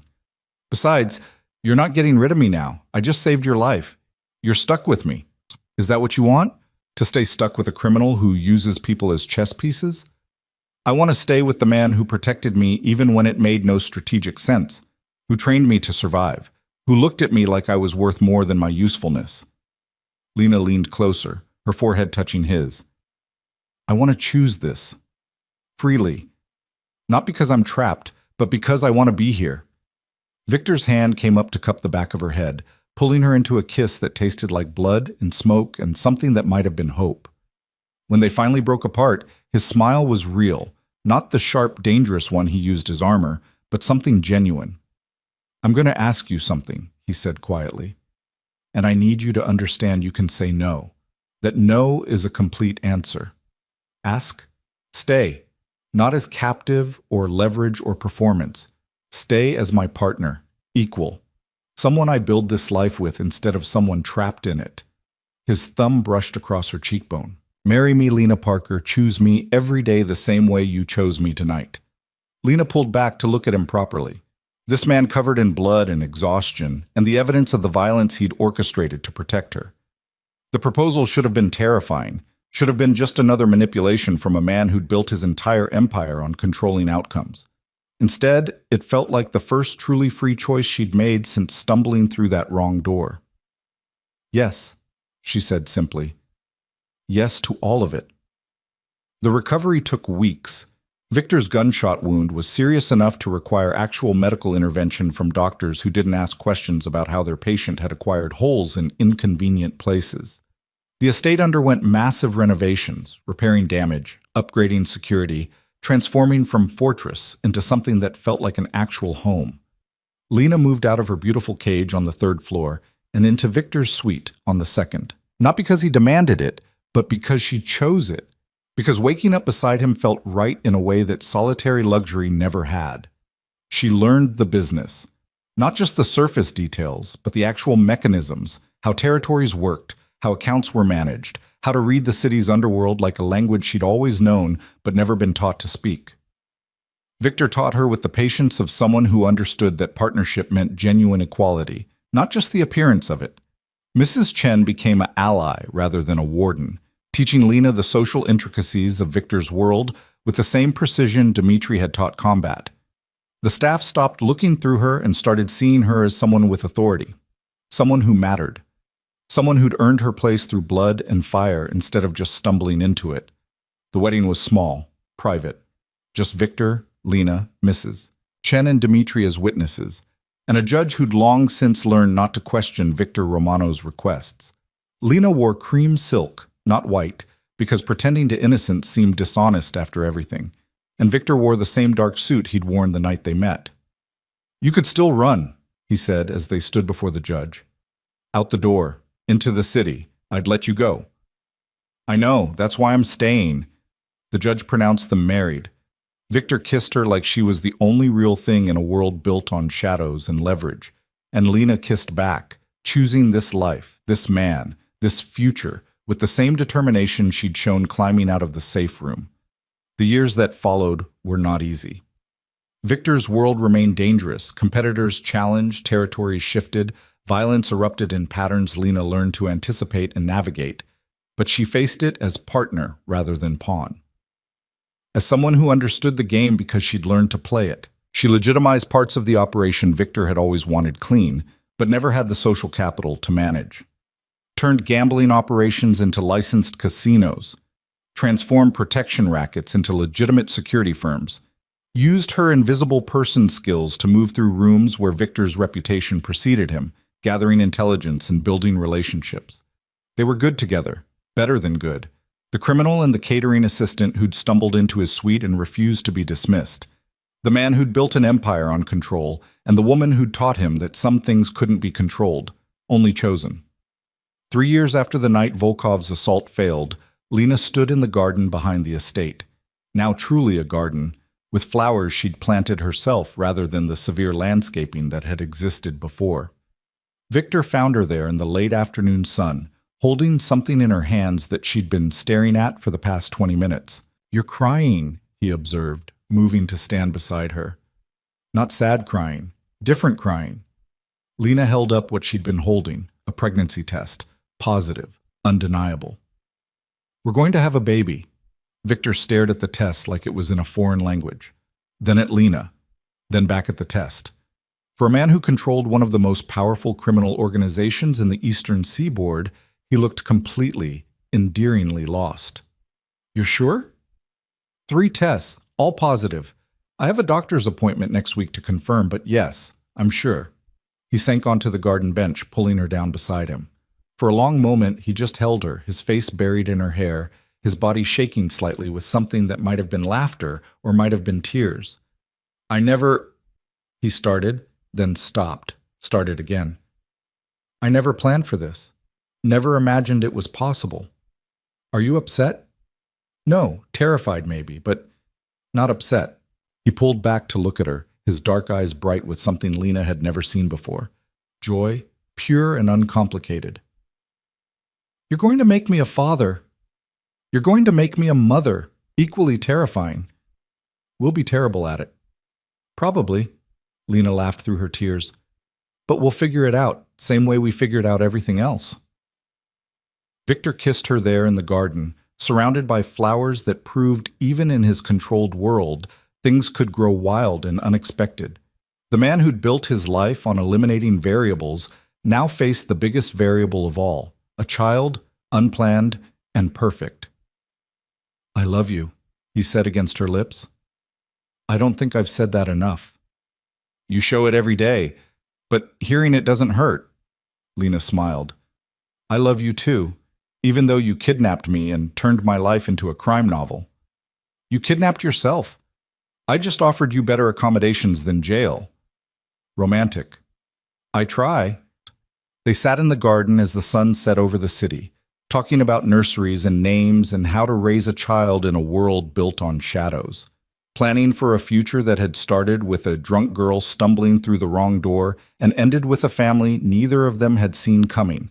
The ruthless boss who'd controlled empires through fear and calculation now controlled nothing except his reaction to his wife's hand pressed against her still flat stomach. The invisible woman who'd spent her life serving people who never saw her now stood at the center of someone's entire universe. 6 years ago, Lena Parker had made a wrong turn that changed everything. Had chosen captivity over death, performance over truth, safety over freedom. Now, sitting in a garden she'd planted herself, married to the man who'd once been her captor and was now her partner, carrying a child they'd made from choices instead of accidents, Lena realized the wrong door had been exactly right. Because some mistakes weren't mistakes at all. They were just the universe's violent way of putting people exactly where they needed to be. And she needed to be here, in this garden, with this man, building this future from the ashes of who they'd both been before that single drunken night rewrote both their lives forever.